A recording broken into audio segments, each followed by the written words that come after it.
தாய் தமிழ் உறவுகளுக்கு வணக்கம்.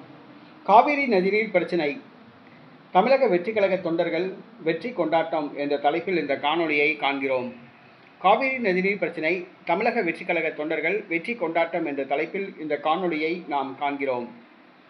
காவிரி நதிநீர் பிரச்சினை, காவிரி மேலாண்மை வாரியம் உத்தரவிட்டும் கூட கர்நாடகா தண்ணீரை திறக்க மறுத்தது. டெல்டா பகுதிகளில் பயிர்கள் கருக ஆரம்பித்தன. விஜய் சரியான நடவடிக்கை எடுக்கவில்லை என்று எதிர்க்கட்சிகள் குற்றம் சாட்டின. காவிரி நதிநீர் பிரச்சினை மையமாக வைத்து திமுக தமிழக வெற்றி கழக தோழமை கட்சிகளை தன் பக்கம் இழுக்க பேரம் பேசியது. மீண்டும் முதலமைச்சர் ஆகலாம் என்ற மு.க.ஸ்டாலின் கனவு கண்டார். இந்த சூழ்நிலையில் காவிரி பிரச்சினை தற்பொழுது விஜய்க்கு சாதகமாக மாறியுள்ளது.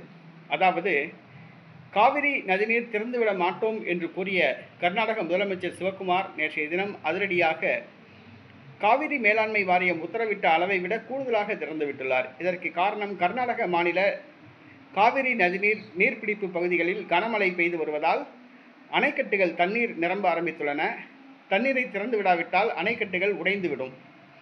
ஆக அணைக்கட்டுகள் உடைந்துவிடும் என்று பயந்து கர்நாடக முதலமைச்சர் தண்ணீரை திறந்து விட்டுள்ளார். இது தமிழ்நாட்டுக்கு அந்த தண்ணீர் வந்து சேர ஆரம்பித்துள்ளது. இதனால் விவசாயிகள் மகிழ்ச்சி அடைந்துள்ளனர். இதனால் விஜய் அரசுக்கு வந்த தலைவலி தற்காலிகமாக நீங்கியுள்ளது. கர்நாடகா தண்ணீரை திறந்து விடாவிட்டாலும் கூட ஆண்டவன் நம்ம பக்கம் இருக்கிறான் அப்படின்னு விஜய் ரசிகர்கள் மகிழ்ச்சி அடைய ஆரம்பிச்சிருக்காங்க. இயற்கை நமக்கு சாதகமாக உள்ளது, ஆண்டவன் நம்ம பக்கத்தில் இருக்காப்புல.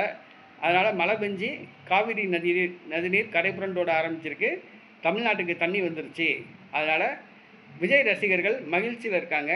காவிரியில் தண்ணி வந்தனால விஜய் ரசிகர்கள் தற்பொழுது பட்டாசு வெடித்து கொண்டாட ஆரம்பித்துள்ளார்கள்.